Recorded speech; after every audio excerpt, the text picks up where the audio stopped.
Timun Mas. Di suatu desa, hiduplah seorang janda tua yang bernama Mbok Sarni. Dia tinggal sendirian dan merasa kesepian. Dia sangat mendambakan seorang anak yang bisa menemaninya. Suatu sore, Mbok Sarni pergi ke hutan untuk mencari kayu. Di tengah jalan, Mbok Sarni bertemu dengan raksasa besar yang memakan manusia. Ia gemetar, ketakutan, dan memohon raksasa untuk membiarkannya pergi. Baiklah, aku akan melepaskanmu kalau kau bisa memberiku seorang anak untuk disantap.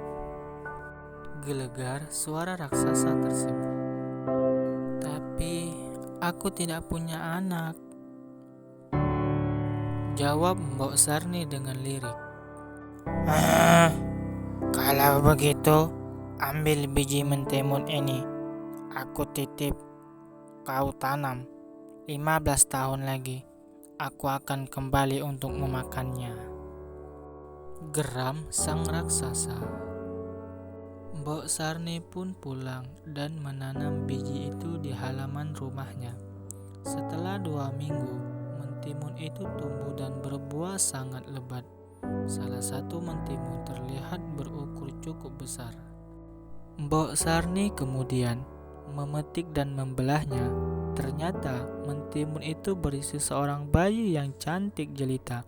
Bayi itu kemudian dia diberi nama Mentimun Emas. Walaupun bahagia mendapatkan seorang anak, Mbok Sarni teringat akan janjinya dengan pada raksasa. Ia berpikir keras mencari cara agar timun emas tidak diambil oleh raksasa. Setelah mendengar tentang adanya peta sakti, ia segera menyuruh timun emas untuk pergi meminta pertolongan oleh sang petapa. Timun emas diberi 4 buah bungkusan kecil ditaburkan jika ia dikejar raksasa. Benar saja, ketika saatnya tiba raksasa datang ke rumah menagih janjinya.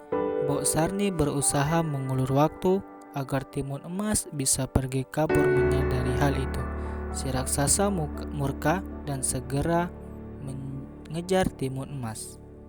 Pertama, timun emas melemparkan kantong yang berisi biji mentimun. Sungguh ajaib, timbul ladang timun yang lebat buahnya. Langkah raksasa pun menjadi terhambat karena tubuhnya terlilit bahu sang mentimun. Lalu, dan menjarum di kantong kedua, tumbuhlah pohon bambu yang sangat tinggi dan tajam. Kemudian, garam dalam kantong ketiga mengubah hutan dan menjadi hutan yang sangat luas. Namun, raksasa tetap saja berhasil dan terbebas dari hambatan dan terus mengejar timun emas.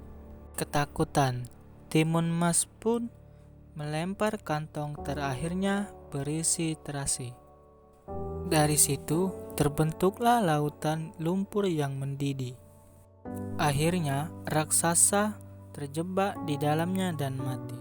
Akhirnya Mbok Sarni dan timun emas hidup bahagia.